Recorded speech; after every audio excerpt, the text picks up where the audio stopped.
নিজের ভেতরের দানবের বিরুদ্ধে কেউ থাকে না, তাই সে ভিতরে ভিতরে মরে। নিজের স্বপ্ন পুড়িয়ে সংসারের আলো জ্বালায় যে, তাকেই স্বামী বলে।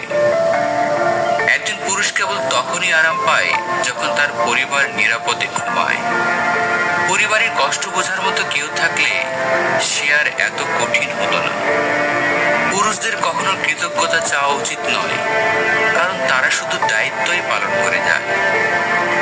যখন কেউ পাশে থাকে না, তখন পুরুষ নিজেকেই নিজের শক্তি বানায়।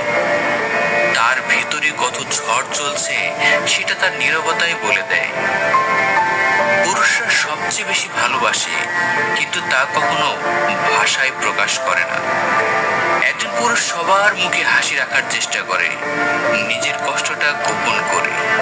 পুরুষের জীবন যেন এক নীরব যুদ্ধক্ষেত্র, সম্মান, দায়িত্ব আর ত্যাগের যুদ্ধ।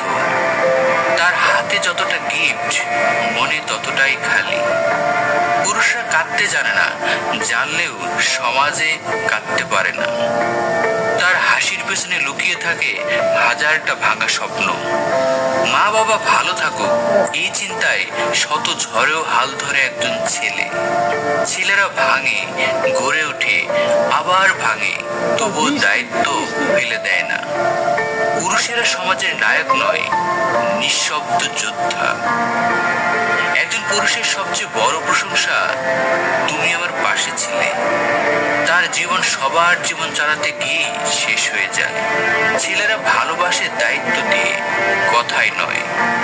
পুরুষের ভালোবাসা বোঝা যায় তার ত্যাগে, তার না বলা কথায়। কষ্টে পুরুষরা আরো শক্ত হয়, দুর্বল নয়। একজন পুরুষকে যখন কেউ বোঝে না, তখন সেই নিজেকে বোঝে।